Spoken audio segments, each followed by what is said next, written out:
Hello friends, very good afternoon. कैसे हैं आप सब? होप आप सब अच्छे होंगे। जैसा कि आप लोगों को पता है, ये हमारी class 6 to 12th NCERT series चल रही है, जिसमें आज हम करने वाले हैं क्लास 11th पॉलिटी का बुक 2। क्लास 11th पॉलिटी के बुक 1 को हमने पूरा कंप्लीट कर लिया है। तो अगर आपको कोई भी प्रॉब्लम होगी तो आप मेरे प्लेलिस्ट में जाके देख सकते हो। सेपरेट प्लेलिस्ट बनी हुई है, बुक 1 बुक 2 की बनेगी, ठीक है। तो आप लोगों को वीडियोस ढूंढने में प्रॉब्लम नहीं होगी।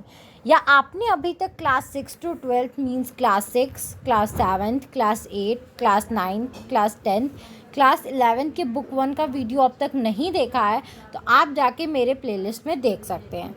सारे क्लासेस के अलग अलग सेपरेट प्लेलिस्ट बनी हुई है, तो आपको प्रॉब्लम नहीं होगा, आपको बहुत ईजिली वीडियोस मिल जाएंगी, तो आप वहाँ से जाके देख सकते हो। आइए आज हम स्टार्ट करेंगे चैप्टर फर्स्ट बुक 2 का, जो कि है पॉलिटिकल थ्योरी एंड इंट्रोडक्शन, ठीक है। तो एक्चुअली में इसमें क्या बता रहा है कि एक जो पॉलिटिकल थ्योरी होती है उसका एक इंट्रोडक्शन दिया है। जब हम इसे पढ़ेंगे तो आपको काफ़ी अच्छे से समझ में आएगा। उसके पहले एक छोटी सी इन्फॉर्मेशन देना चाहूँगी कि अगर क्लास 6 टू 12th आपको एनसीईआरटी के हैंड रिटन नोट्स परचेस कर रहे हो, या आप यूपीएससी की प्रिपरेशन कर रहे हो, आपको किसी सब्जेक्ट की स्टैंडर्ड बुक के हैंड रिटन नोट्स परचेस करने हो, तो आप परचेस करने के लिए मेरा डिस्क्रिप्शन बॉक्स चेक कर सकते हैं। आइए स्टार्ट करते हैं अपना chapter political theory and introduction. तो इसमें स्टार्टिंग क्या बोला गया है, human beings are unique in 2 respects. यहाँ पे ह्यूमन बींग्स को क्या बता रहा है कि ह्यूमन बींग्स क्यों यूनिक होते हैं, ठीक है। मतलब हमारे में ऐसी क्या चीज़ें होती हैं जो हमें नॉन लिविंग थिंग से एक लिविंग थिंग मतलब एक ह्यूमन बींग बनाता है, ठीक है। तो हम लोग 2 तरीके से यूनिक होते हैं, ठीक है। 2 एस्पेक्ट्स में बताया है। They possess reasons and the ability to reflect on their actions, ठीक है। हमारे पास कोई भी काम करने का रीज़न होता है, और दूसरा हमें उस रीज़न के अकॉर्डिंग एक्शन करने की भी एबिलिटी हमारे अंदर होती है, ठीक है। हमारा क्या रीज़न है, हम वो एक्शन कर रहे हैं तो क्यों कर रहे हैं, ठीक है। हमारा हर कुछ का क्या होता है, रीज़न होता है। तो हम लोग इसीलिए क्या होते हैं, ह्यूमन बींग्स हैं। नॉन लिविंग थिंग्स या लिविंग थिंग्स, अगर नॉन लिविंग थिंग्स की अगर आप बात करो तो वो जो भी एक्शंस करते हैं तो उसके पीछे उनका रीजंस नहीं होता है, ठीक है, कि इस रीजंस की वजह से वो एक्शन कर रहे हैं। लेकिन जब भी ह्यूमन बींग कोई एक्शन करता है तो उसके पीछे क्या होता है, रीजंस होते हैं। They also have the capacity to use language and communicate with each other, ठीक है। अनलाइक अदर स्पीसीज, हमारे पास ये भी कैपेसिटी होती है कि हम लैंग्वेजेस का यूज़ करके क्या कर सकते हैं, दूसरों से बातें कर सकते हैं, जो कि और स्पीसीज़ नहीं कर सकती हैं, ठीक है। बाकी स्पीसीज़ के पास तो नहीं होता, भले वो लिविंग थिंग हो या एनिमल्स हो, तो वो लोग लैंग्वेज का यूज़ करके दूसरे लोगों से बात नहीं कर सकते। लेकिन हमारे पास ये इनहेरेंट क्या होता है, यूनिकनेस होते हैं, फीचर्स होते हैं कि हम लैंग्वेज का यूज़ करके दूसरों से कम्युनिकेट कर सकते हैं। They can express their inner most thought and desires, हम लोग क्या कर सकते हैं, अपने अंदर की फीलिंग, थॉट्स या हमारी चाहत जो है उसको क्या कर सकते हैं, खुले वे में एक्सप्रेस कर सकते हैं, बोल सकते हैं। They can share their ideas and discuss what they consider to be good and desirable. हम लोग अपने आइडियाज़ को क्या कर सकते हैं, लोगों के साथ शेयर कर सकते हैं, उसको डिस्कस कर सकते हैं कि क्या चीज़ सही है और क्या चीज़ डिज़ायरेबल, मतलब क्या चीज़ सही है और क्या फ़ायदेमंद होगी हमारी सोसाइटी के लिए या हमारे लिए, ठीक है। तो ये ह्यूमन बींग्स का एक फ़ीचर्स बताया है, जो कि इस थ्योरी को स्टार्ट करने से पहले आपको समझना ज़रूरी था, ताकि आप ये थ्योरी क्या कर सके, अच्छे से समझ पाएँ। नाउ अब है हमारे पास political theory has its roots in these twin aspects of the human self, ठीक है। तो इसमें बोल रहा है कि ये जो दोनों एस्पेक्ट्स हैं हमारे ह्यूमन बींग्स के, तो जो पॉलिटिकल थ्योरी है इनके क्या रूट्स में, इनकी जड़ों में कहीं ना कहीं ये भी हमें पॉलिटिकल थ्योरी देखने को मिलता है। अब कैसे मिलता है, it analyse certain basic question such as, ठीक है। पहले जो आपको इसमें बेसिक कुछ क्वेश्चन पूछे गए हैं कि किस किस क्वेश्चन का आंसर मतलब कि आप इस चैप्टर को पढ़ने के बाद समझ सकते हो। How should society be organise, एक सोसाइटी को कैसे ऑर्गेनाइज किया जाता है। Why do we need government, हमें गवर्नमेंट की ज़रूरत क्यों है, ठीक है, क्योंकि हम लोग जानते हैं हमारे पास डेमोक्रेसी है, हम ही लोग रिप्रेजेंटेटिव को चुनते हैं, फिर उनको एक गवर्नमेंट का रूप देते हैं, तो हमें उनकी ज़रूरत क्या है, जब हम ही लोग चुनते हैं तो हम अपने अकॉर्डिंग क्यों नहीं रूल कर लेते हैं, ठीक है, तो हमें गवर्नमेंट की ज़रूरत क्या क्यों है, सोसाइटी को कैसे ऑर्गेनाइज़ किया जाता है, what is the best form of government, हमारे यहाँ जैसे कि मोनार्की या डेमोक्रेसी, ठीक है, तो किसको बेस्ट फॉर्म ऑफ गवर्नमेंट बोला गया है या कौन सी अच्छी गवर्नमेंट हमारे सोसाइटी के लिए होती है, ठीक है, तो ये बताने की कोशिश किया गया। फिर हमारे पास does law limit our freedom, और क्या जो लॉ रूल्स एंड रेगुलेशंस बनाए जाते हैं तो वो हमारी फ्रीडम को लिमिट करने का काम करते हैं, हमारी फ्रीडम को रोकते हैं।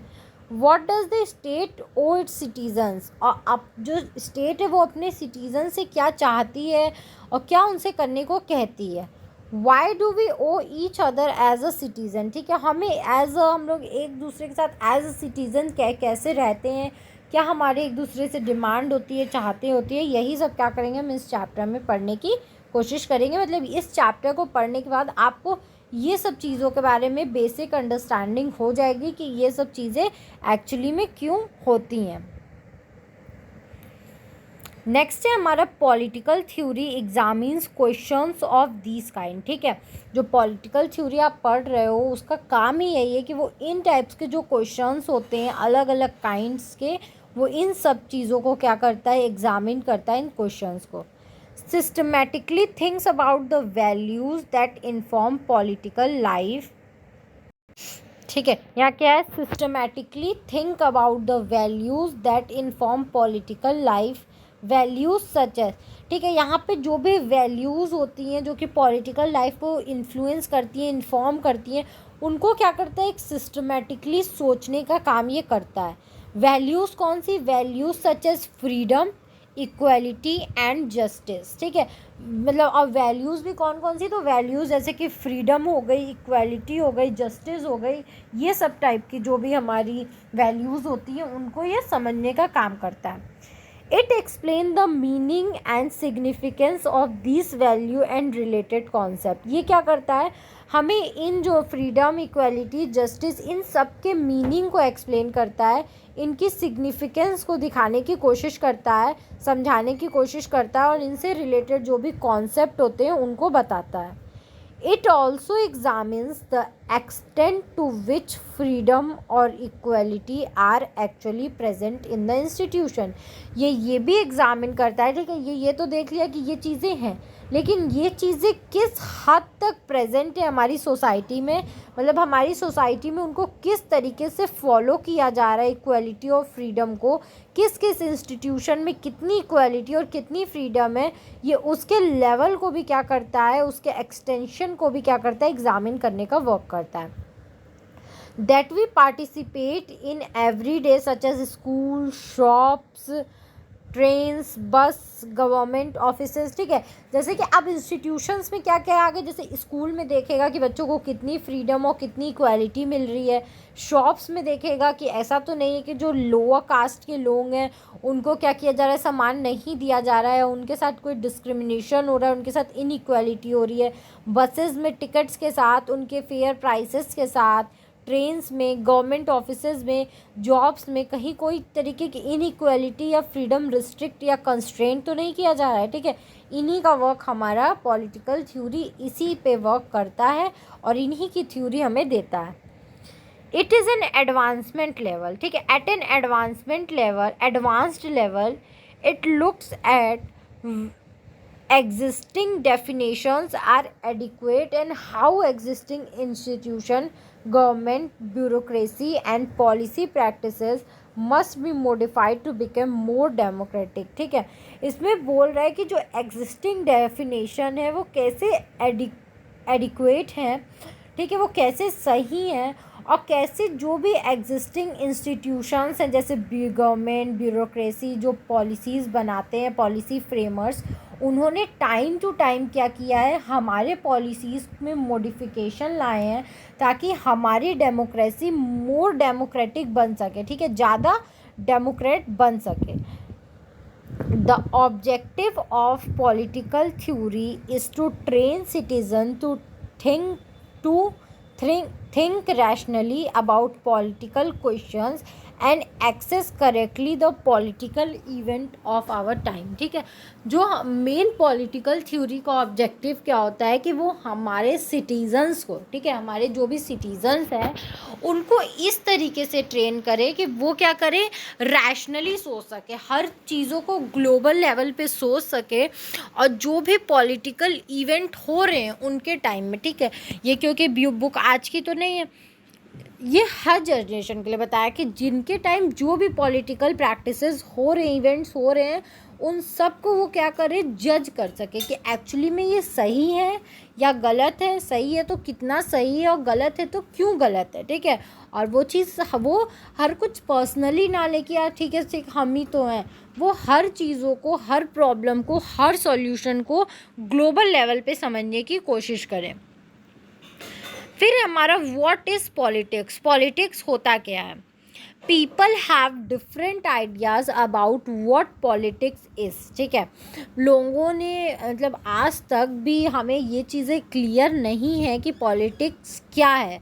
अलग अलग लोग पॉलिटिक्स के बारे में अलग अलग चीज़ें सोचते हैं, और ये सोचना गलत भी नहीं है क्योंकि वो उन चीज़ों को उनको वैसे ही आज तक दिखाया गया है, तो वो क्या होते हैं उन चीज़ों को वैसे ही सोचते हैं कि हाँ एक्चुअली में पॉलिटिक्स यही है। तो देखते हैं, जैसे पॉलिटिकल लीडर से अगर आप पूछोगे कि भाई पॉलिटिक्स क्या है, आप मुझे कुछ पॉलिटिक्स के बारे में 2 लाइन बता दो, तो वो लोग बोलेंगे जनता की सेवा करना, public services is a politics, ठीक है, हम जो लोगों की सेवा करते हैं वही क्या है, पब्लिक सर्विस को ही हम लोग पॉलिटिक्स बोलते हैं। Other associate politics with manipulation and इटिगेट undertaking to pursue ambitions and satisfy wants, ठीक है। अगर आप दूसरे एसोसिएट से पूछोगे तो वो बोलेंगे कि जो लोगों के वांट्स हैं उनको सेटिस्फाई करना, उनके एम्बिशंस को परस्यू करना है, उनके लिए पॉलिटिक्स है। A few think of politics as what participants do, कुछ लोग ये भी सोचते हैं कि पॉलिटिक्स क्या है, जो पॉलिटिशियंस कर रहे हैं वही है पॉलिटिक्स, उससे ज़्यादा कुछ नहीं है। Prevalent is this way of thinking that when we see people in different walk of life trying to promote their interest by any means possible, we say they are playing politics, ठीक है। कुछ लोगों से आप पूछोगे या कुछ लोग ऐसा सोचते हैं कि जो लोग कि अपने इंटरेस्ट को पूरा करने के लिए, प्रमोट करने के लिए जो लोग जो वर्क करते हैं, ठीक है, तो उसी को हम लोग क्या बोलते हैं, पॉलिटिक्स बोलते हैं, पॉलिटिक्स प्लेइंग उसी को हम लोग बोलते हैं। It is unfortunate that politics has come to be associated with the pursuit of self interest by any and every method, ठीक है, ये भी कहीं ना कहीं बहुत इम्पॉर्टेंट रोल प्ले करता है। ऐसा नहीं है कि पॉलिटिक्स सिर्फ पॉलिटिशियंस की लाइफ में ही होता है, नहीं, पॉलिटिक्स हर किसी के लाइफ में होता है।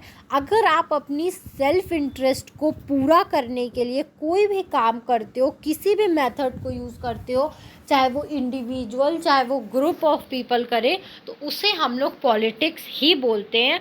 और पॉलिटिक्स बहुत इम्पॉर्टेंट रोल भी प्ले करता है हमारी लाइफ में। Without politics I didn't think कि we can pursue our self interest और anything. We need to realize that politics is an important and integral part of any society। हमें ये समझने की ज़रूरत है कि जो पॉलिटिक्स है वो बहुत इम्पॉर्टेंट और एक सोसाइटी का इंटीग्रल पार्ट है, ठीक है। इसे मतलब इंटीग्रल पार्ट मतलब क्या होता है, वो चीज़ें जिसे आप डिनाई ना कर सको, जिससे आप मतलब क्या, जिसे आप बोल दो कि नहीं इसके बिना भी हमारी सोसाइटी चल सकती है, नहीं, वो चीज़ें इंटीग्रल हैं और वो चीज़ें रहती ही हैं। Mahatma Gandhi once observed that politics envelops us like the coils of a snake and there is no other way out but to wrestle with it, ठीक है।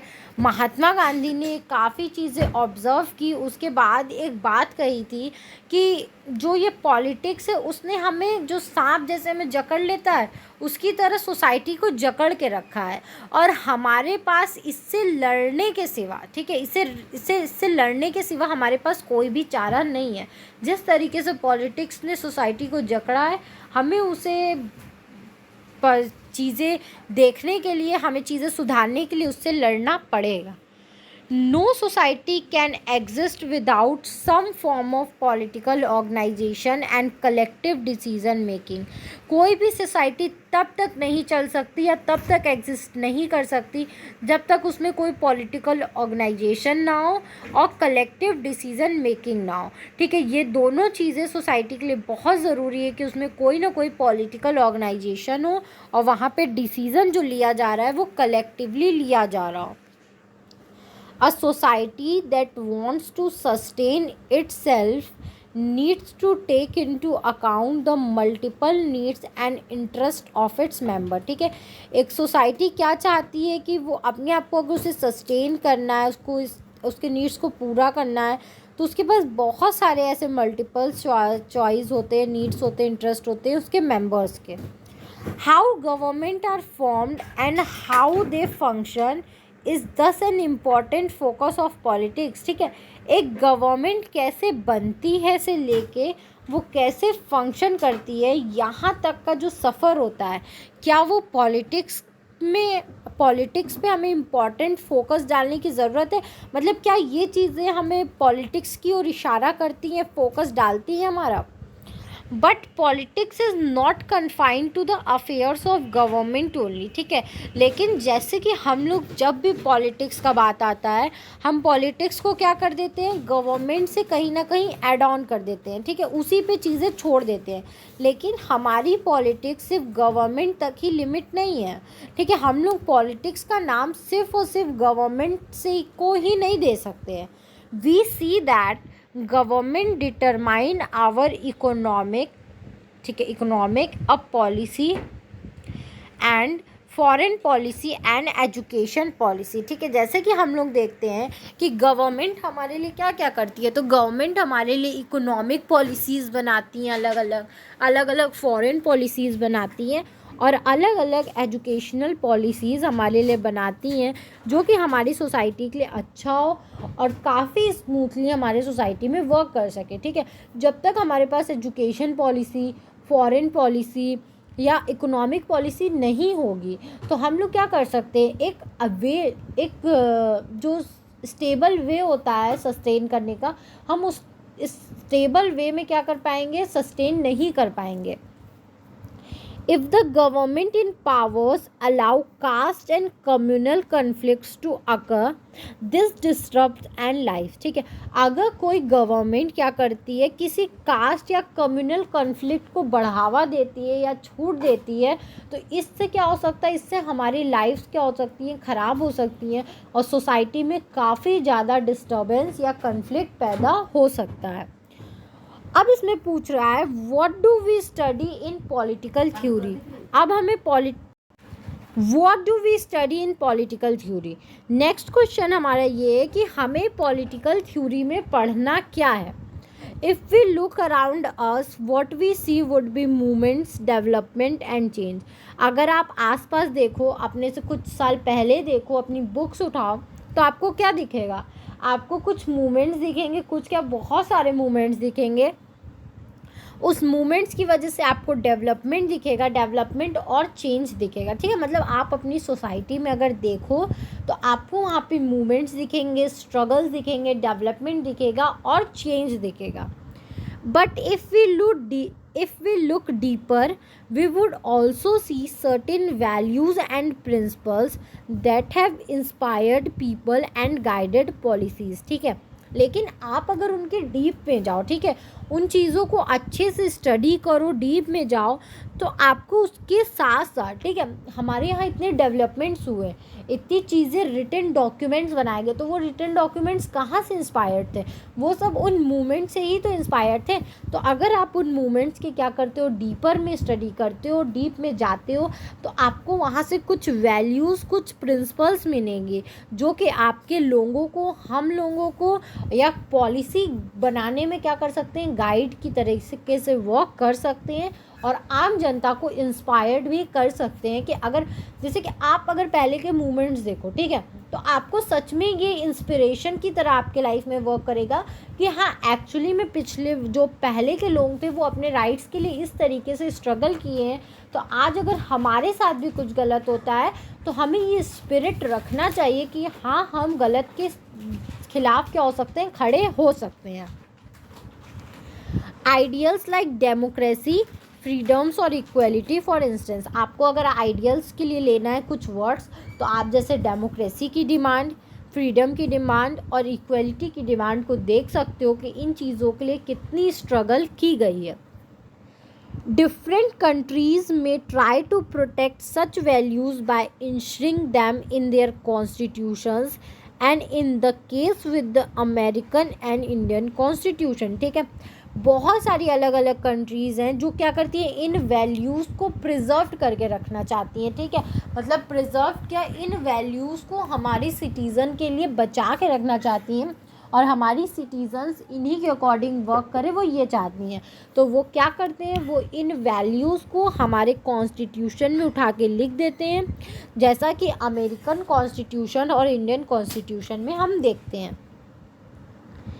These document did not just emerge overnight, ठीक है। लेकिन ये जो documents हैं, ये जो डॉक्यूमेंट्स हैं वो एक रातों रात नहीं बन जाते, ठीक है। कि आप कोई बुक उठाओ, उसको प्रिंट कराओ और कल उसको बोल दो कि हमारा कॉन्स्टिट्यूशन है, नहीं। कोई भी ऐसे रिटन डॉक्यूमेंट्स या डॉक्यूमेंट्स चाहे वो रिटन है या ओरल हो, ठीक है, कोई भी डॉक्यूमेंट्स रातों रात नहीं तैयार होते हैं। They are built upon the ideas and principles debated almost since the time of Cautil, Aristotle to Jean Jacques Posses, Karl Marx, Gandhi and Ambedkar, ठीक है। ये क्या होते हैं, इन आइडियाज़ और इन प्रिंसिपल्स के लिए आज से नहीं, काफ़ी सालों से डिबेट चली आ रही है। जैसा कि आप कौटिल्य के समय से लेके अम्बेडकर के समय तक देख सकते हैं, इनके बीच में काफ़ी नाम्स दिए हुए हैं, एरिस्टोटल, कार्ल मार्क्स, गांधी। इन सब के टाइम पे अलग अलग मुद्दों पे, अलग अलग आइडियाज़ पे, अलग अलग प्रिंसिपल्स पे डिबेट हुए हैं। देन वो सब जाके हमारे कॉन्स्टिट्यूशन में इंश्रिंड हुए हैं, ठीक है। एक का एक रातों रात नहीं इंश्राइंड कर दिया गया हमारा कॉन्स्टिट्यूशन। हमारे कॉन्स्टिट्यूशन को इंश्रिंड करने के लिए काफ़ी टाइम्स, जैसे कि आप देख सकते हो इन चीज़ों पे कब से डिबेट चल रही है। इन चीज़ों पे डिबेट हमारे कौटिल्य के टाइम से चल रही है और आज भी चलती है, ऐसा नहीं कि आज भी ख़त्म हो गया। In modern times Rousseau first argued for freedom as fundamental right of human kind, ठीक है। मॉडर्न टाइम में रूसो ने क्या किया था, पहली बार ये आर्ग्यू किया था कि जो फ्रीडम है वो हमारा फंडामेंटल राइट होना चाहिए एक ह्यूमन काइंड के लिए, ठीक है। कार्ल मार्क्स ने क्या किया था, argued that equality was a crucial as freedom, ठीक है। उन्होंने बोला था कि अगर आप फ्रीडम दे देते हो, अगर आप फ्रीडम तो दो, अच्छी बात है, लेकिन फ्रीडम के साथ साथ हमें इक्वलिटी भी चाहिए, ठीक है। अगर आप मान लो फुल टोटल फ्रीडम दे देते हो, अपर कास्ट के लोग क्या करेंगे, अपर कास्ट के लोग अपनी फ्रीडम को यूज़ करके लोअर कास्ट को डोमिनेट करेंगे या माइनॉरिटी कास्ट को डोमिनेट करेंगे, तो नहीं, फ्रीडम के साथ इक्वलिटी होना भी ज़रूरी है। ये हमारे कार्ल मार्क्स का आर्ग्यू था। Closer home, Gandhi discuss the meaning of genuine freedom और swaraj in his book Hind Swaraj, ठीक है। गांधी जी ने actual meaning of freedom and equality का मतलब अपनी बुक हिंद स्वराज में काफ़ी अच्छे से समझाया है कि जेन्युइनली अगर आप फ्रीडम की बात करो तो एक्चुअली में फ्रीडम है क्या, उसका मतलब क्या है और एक ह्यूमन काइंड के लिए क्या फ्रीडम होनी चाहिए, उन्होंने सब बताया है। Ambedkar vigorously argued that the scheduled caste must be considered a minority, as such must receive special protection, ठीक है। अम्बेडकर ने काफ़ी विगियसली क्या किया था, मतलब काफ़ी, मतलब वो इस चीज़ के लिए ओवर प्रोटेक्टेड थे, कह दो कि जो शेड्यूल कास्ट है उनको एज अ माइनॉरिटी आप कंसिडर करो और क्या करो, उनके लिए कुछ स्पेशल प्रोटेक्शन दो उनको, ठीक है। जैसे रिजर्वेशन हुआ, ये सब चीज़ें हुई, उनको दो आप। These ideas find their place in the Indian constitution. तो यही जो अलग अलग लोगों के क्या है, थॉट्स थे, ठीक है, ये जो अलग अलग लोगों के आइडियाज़ थी, सोच थी, ये सब हमें कहाँ देखने को मिलती है, ये सब अब हमें अपने कॉन्स्टिट्यूशन में देखने को मिलती है, ठीक है। हमारा कॉन्स्टिट्यूशन में right to freedom, right to equality, ये सब एज अ फंडामेंटल राइट हमें बताया जाता है ना। तो ये सब रातों रात नहीं बनी कि किसी के दिमाग में आया और किसी ने लिख दिया, नहीं। ये सब चीज़ें अलग अलग लोगों के अलग अलग थिंकिंग और आर्ग्यू को उठाया गया, देखा गया क्या चीज़ें कहाँ तक सही हैं, और देन हमारे कॉन्स्टिट्यूशन में वो सब चीज़ें इंश्रिन की गई। Our preamble enshrines freedom and equality. अगर आप कॉन्स्टिट्यूशन के प्रियम्बल की भी बात करो तो प्रियम्बल तक में ये मेंशन है कि freedom and equality is a basic freedom of any individual. The right chapters abolishes untouchability in any form. जो राइट्स चैप्टर के बारे में अगर आप पढ़ोगे तो वो क्या हमें बताते हैं, वो हमें बताते हैं कि अनटचेबिलिटी को एबॉलिश कर दिया गया है। ठीक है, अनटचेबिलिटी अब किसी भी तरीके से क्या की जाएगी, अपनाई नहीं जाएगी या प्रैक्टिस नहीं की जाएगी अनटचेबिलिटी की।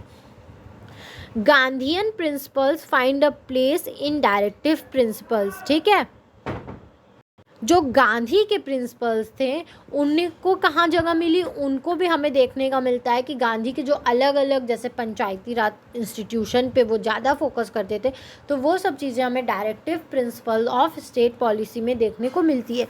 मतलब किसी की भी अच्छी बातों को छोड़ा नहीं गया है, जो भी चीज़ें हमें अच्छी लगी है वो चीज़ें हमने क्या की, अपनी कॉन्स्टिट्यूशन में लिखी है। अच्छी लगने से भी मतलब नहीं है, जो चीज़ें हमें ज़रूरी लगती हैं। Political theory deals with the ideas and principles that shape constitution, governments and social life in a systematic manner। ठीक है, जो पॉलिटिकल थ्योरी है वो हमें क्या करता है, कॉन्स्टिट्यूशन को एक शेप देता है अपने आइडियाज़ और अपने प्रिंसिपल्स के साथ, गवर्नमेंट और सोशल लाइफ को एक सिस्टमैटिक मैनर में क्या करता है, अरेंज करने का काम करता है। It clarifies the meaning of concepts such as freedom, equality, justice, democracy,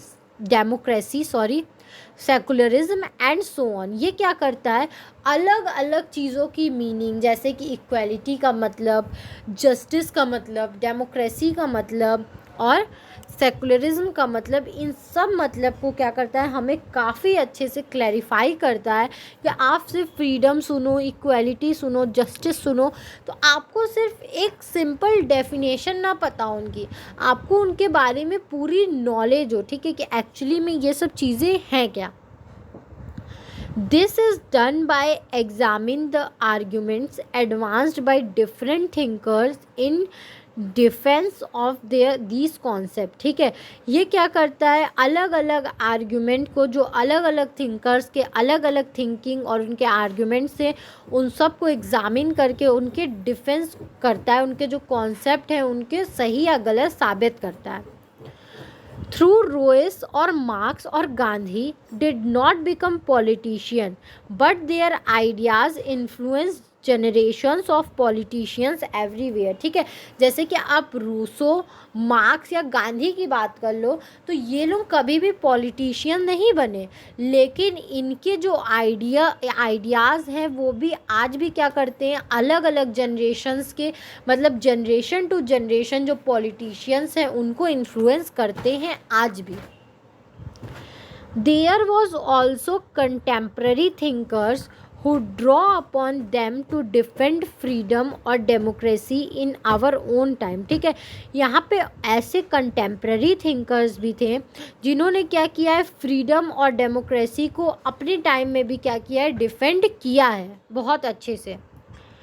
Besides examine arguments, political theories also reflects upon our current political experiences and point out trends and possibilities for the futures। ये क्या करता है कि हमारी जो आज political theory क्या है कि हमारा आज का पॉलिटिकल एक्सपीरियंस कैसा है। ठीक है, आज हमारे पॉलिटिकल लाइफ में क्या चीज़ें चल रही हैं, क्या नहीं चल रही हैं, वो भी बताता है, और ये फ्यूचर में क्या होने वाला है और क्या ट्रेंड चलने वाला है। ठीक है, या क्या ट्रेंड चल रहा है, इन सब चीज़ों की तरफ भी हमें क्या करता है, पॉइंट आउट करता है।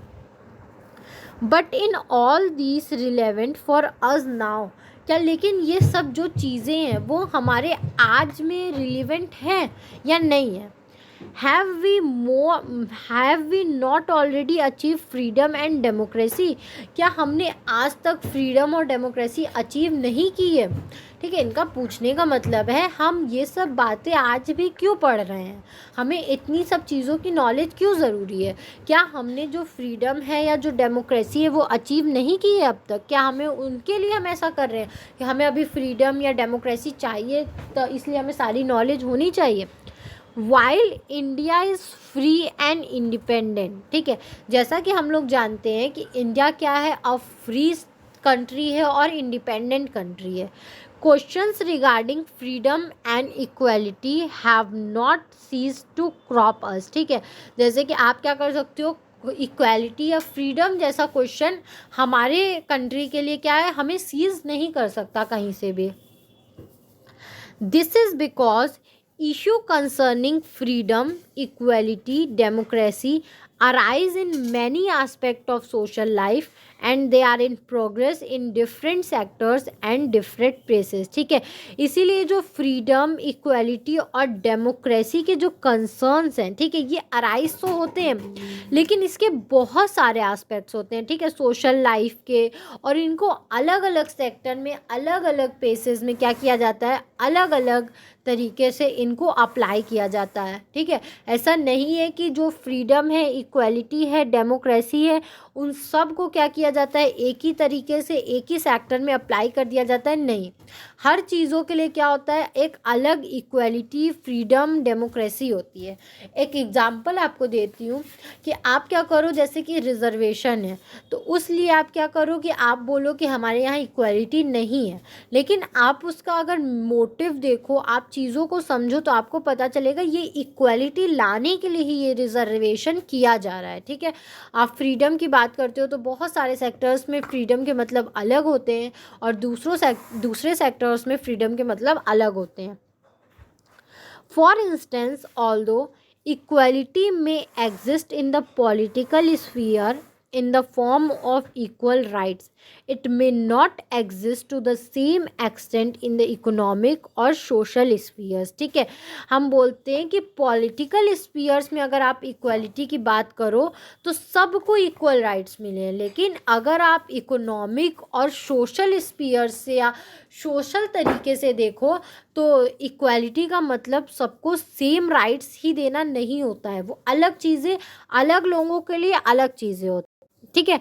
एक चीज़ के लिए मतलब अगर आप पॉलिटिकल सेंस में देख रहे हो, कॉन्स्टिट्यूशनली देख रहे हो, लीगली जा रहे हो आप तो क्या देखोगे कि इक्वल राइट्स का मतलब है, इक्वलिटी का मतलब है सबको इक्वल राइट्स मिलना, लेकिन आप एक्चुअली में अगर सोशल या पॉलिटिकल लाइफ देख रहे हो, इकोनॉमिक्स देख रहे हो, इकोनॉमिकल लाइफ देख रहे हो तो आप देखोगे एक्चुअली में हमारे यहाँ सेम राइट सबको नहीं मिले हैं, ठीक है, हम सेम चीज़ें नहीं देख पा रहे हैं। पीपल में enjoy equal political rights but still be discriminated, ठीक है, लोगों को पॉलिटिकल राइट्स तो पूरे मिले गए हैं, ठीक है, पूरे तरीके से वो इंजॉय करते हैं, लेकिन आज भी क्या है, डिस्क्रिमिनेशन है, लोग डिस्क्रिमिनेशन झेल रहे हैं। It deals with ideas and principles that shape constitution, government and social life, ठीक है, ये किन चीज़ों से डील करता है, ये उन आइडियाज़, उन प्रिंसिपल से डील करता है जो कि हमारे कॉन्स्टिट्यूशन को शेप करने का काम करते हैं, गवर्नमेंट और सोशल लाइफ को एक वे, एक, ठीक है, एक जैसे रोड कहते हैं ना, वो प्रोवाइड करने का काम करते हैं। It clarifies the meaning of concepts like freedom, equality, justice, democracy, secularism, etc. ये क्या चीज़ क्लैरिफाई करता है, ये हमें अलग अलग चीज़ों की मीनिंग को क्या करता है, क्लैरिफाई करता है। जैसे आप फ्रीडम देख लो, इक्वालिटी देख लो, जस्टिस देख लो, डेमोक्रेसी देख लो, सेकुलरिज्म देख लो, तो हमें ये इन सारी चीज़ों की एकदम अच्छे से अच्छे वे में क्या करता है, क्लैरिफिकेशन देता है कि एक्चुअली में इन चीज़ों का मतलब क्या है। इन चीज़ों का मतलब आप इक्वालिटी तो इक्वल राइट्स ही नहीं है, किस तरीके से इक्वल राइट्स है, क्या क्या है, क्या क्या फ्रीडम है, किस तरीके से सोशल जस्टिस मिलता है, तो हमें इन सब चीज़ों का क्लैरिफिकेशन पॉलिटिकल थ्योरी के थ्रू मिल जाता है। Political theorist examines argument of thinkers and then defend values and shape possibilities for the future. Political theorist क्या करते हैं, वो अलग अलग थिंकर्स के जो आर्ग्यूमेंट्स हैं उनको एग्जामिन करते हैं, देन उनके जो वैल्यूज़ हैं या जो वैल्यूज़ हैं उनको डिफेंड करते हैं, और फिर क्या करते हैं, फ्यूचर में क्या होने वाला है उसकी पॉसिबिलिटी को हमें बताते हैं या एक अंदाज़ा लगाते हैं। Putting political theory to practice. अब हमने अभी तक क्या किया, पॉलिटिकल थ्योरी की बात की कि एक्चुअली में क्या होता है क्या नहीं होता है। तो अब हम देखते हैं पॉलिटिकल थ्योरी को आप अगर एक्चुअल में प्रैक्टिस करते हो तो क्या होता है। In this text book we confine ourselves to one aspect of political theory, that which deals with the originals। ठीक है, इसमें बताया है कि हम अपने टेक्स्ट बुक में क्या करते हैं, अपने आप को एक पॉलिटिकल थ्योरी के एस्पेक्ट्स को सोचते हैं। ठीक है, जिसमें क्या है, with the origins meaning and significant of political idea, जिसमें ये क्या है, कहाँ से पॉलिटिकल आइडियाज़ आया, उसकी मीनिंग क्या है, उसकी सिग्निफिकेंस क्या है, इन सब चीज़ों से डील करेगा।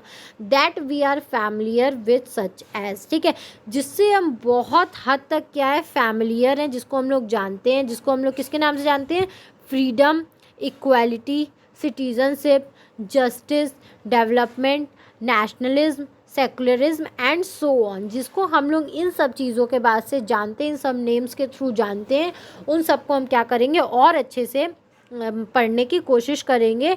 उनको हम लोग एक रियल लाइफ में जानेंगे कि रियल लाइफ में कितना इनकी एप्लीकेबिलिटी है। When we begin a debate or argument on any topic, we usually ask what does it mean and how does it matter। अगर आप एक्चुअली में किसी चीज़ पे डिबेट या आर्ग्यूमेंट शुरू करते हो तो आप उस टॉपिक को कहाँ से शुरू करते हो, इसका क्या मतलब है और ये हमारी लाइफ में क्यों मैटर करता है। ठीक है, ये क्यों मैटर करता है और इसका क्या मतलब है। आप अगर कोई भी डिबेट या आर्गुमेंट शुरू करोगे तो इसी से शुरू करोगे। ठीक है, कि एक्चुअली में जो टॉपिक है उसका क्या मतलब है और ये हमारे सोसाइटी के लिए क्यों मैटर करता है। इन चीज़ों से जनरली हमारे डिबेट्स या आर्ग्यूमेंट शुरू होते हैं, आप अगर किसी भी टॉपिक पे बात करते हो। Political theorist have asked what is freedom और equality and provided diverse definition. ठीक है, जो हमारे पॉलिटिकल थ्योरिस्ट थे उन्होंने क्या किया है, ये बताया है कि फ्रीडम और इक्वालिटी क्या है और इसके अलग अलग डेफिनेशंस भी हमें दिए हैं। Unlike in mathematics, where there can be one definition of a triangle or square, we encounter many definition of equality और freedom और justice। ठीक है, इसमें बताया है कि ये एक मैथमेटिक्स नहीं है जहाँ पे आप क्या करो, एक पर्टिकुलर क्या करो एग्जाम्पल या डेफिनेशन दे दो कि जैसे हम लोग मैथ में क्या करते हैं, ट्रायंगल को ट्रायंगल ही बोलते हैं, स्क्वायर को स्क्वायर ही बोलते हैं। ठीक है, इसे कोई चेंज नहीं कर सकता इसका, क्योंकि एक पर्टिकुलर मीनिंग है। लेकिन इसमें बताया है कि ये जो हमारी इक्वालिटी और फ्रीडम है ये हमारे मैथमेटिक्स की तरह नहीं है, इनके बहुत सारे डेफिनेशन होते हैं, अलग अलग कंटेस्ट में हम इसको अलग अलग तरीके से डिफाइन करते हैं। ठीक है, डिफाइन करते हैं। This is because terms like equality concern our relationship with other human beings rather than with things। ये ऐसा क्यों होता है, क्योंकि जो ये हमारी ये मीनिंग्स है, इक्वालिटी है, ये किस लिए हमें इक्वालिटी लोगों से दी जाती है, अदर ह्यूमन बीइंग के साथ दी जाती है। हम लोग कोई समान नहीं है। ठीक है, कि जिसको जो बोल दिया वो बोल दिया, नहीं, हमारे ह्यूमन बींग्स के साथ अलग अलग टाइप के रिलेशन है, तो हम लोग क्या करते हैं, अलग अलग टाइप से उन चीज़ों को डिफ़ाइन करते हैं अलग अलग टाइम पे। Human beings unlike things have opinions on issue like equalities. ठीक है, हम लोग ह्यूमन बींग्स हैं तो हम लोग के पास क्या है, अलग अलग चीज़ों के लिए ओपिनियंस है और इश्यूज़ हैं। थिंग्स की तरह तो नहीं है कि भाई हमें तुम बोलिए स्क्वायर और ट्रायंगल्स तो इशू नहीं ना उठाएंगे कि हमें स्क्वायर क्यों बोले, हमें ट्रायंगल क्यों बोले, ये चीज़ें नहीं ना है। तो क्या है, हमारे पास अपनी ओपिनियंस हैं। ठीक है, अपनी चीज़ें हैं तो हम उन पे क्या करते हैं, अलग अलग मुद्दे, इशू और ओपिनियन बताते हैं, दिखाते हैं। These opinions need to be understood and harmonized. Do we go about doing these? और ये जो हमारे ओपिनियन है, इनको किस चीज़ की ज़रूरत है? इनको ज़रूरत है कि हम इनको समझें, इनको हार्मोनाइज्ड करें। तो क्या हम ये कर रहे हैं? ठीक है, क्या हम लोग इस दिशा में जा रहे हैं? Let us begin with our common experiences of equality in different place। ठीक है, अब हम लोग क्या देखते हैं? अब हम लोग देखा जाए कि अलग अलग जगहों पे किस तरीके से अलग अलग एक्सपीरियंस रहा है इक्वालिटी और फ्रीडम को लेके लोगों का। ठीक है, consider the fact that there are many children who can not go to school.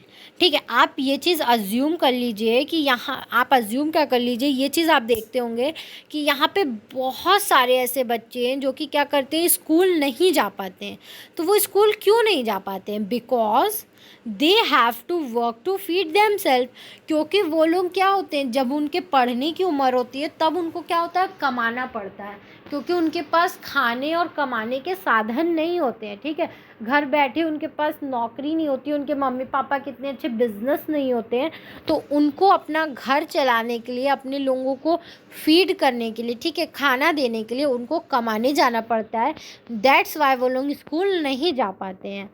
And most girl students in poor households are pulled out of school and care for their younger siblings while parents go to work। ठीक है, बहुत सारी, जैसे कि आप अगर गरीबों के घर में देखोगे तो वहाँ पे अगर कोई बड़ी लड़की है तो उसको स्कूल जाने से रोका जाता है। ठीक है, उसके स्कूल छुड़वा दिए जाते हैं। क्यों? क्योंकि उनके अगर मम्मी पापा काम पे जाते हैं तो उनको बोला जाता है आप अपने छोटे भाई बहन का ध्यान रखोगी, इसलिए आप स्कूल मत जाओ। तो ये भी रीज़न होता है। Again, we may feel that the government should do more for such children and their parents so that they are enabled to go to school। ठीक है, हमें ये सोचना चाहिए, हमें फिर से ये फीलिंग आनी चाहिए कि गवर्नमेंट को इन चिल्ड्रंस और उनके पेरेंट्स के लिए और काम करने की ज़रूरत है। नो डाउट कि वो काम कर रही है हमारी गवर्नमेंट, लेकिन उसे इस तरीके से और वर्क करने की ज़रूरत है ताकि वो बच्चे जिनको स्कूल जाने से रोका जाता है वो स्कूल जा सकें।